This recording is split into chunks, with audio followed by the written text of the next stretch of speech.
ışığı kesende kapalır hayalım yine de sana. Geceler yolumu ayın ışığı kesende kapalır hayalım yine de sana.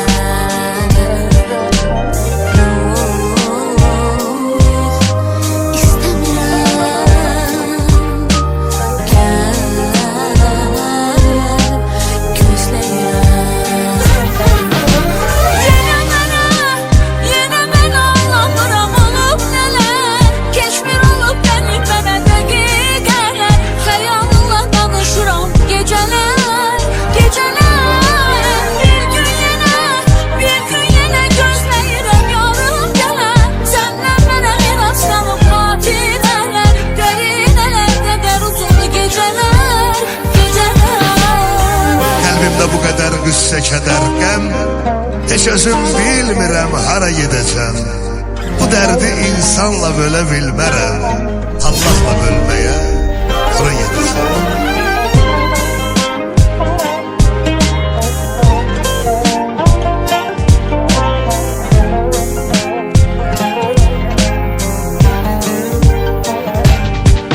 Geceler yadıma öten o günler, saatlar aramdır yine de mene. Geceler yadıma öten o günler düşende saatlar aramdır yine de mene.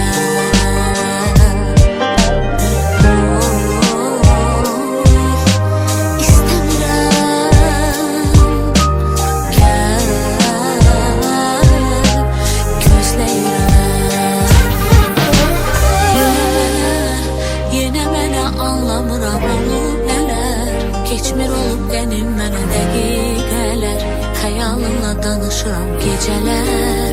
Geceler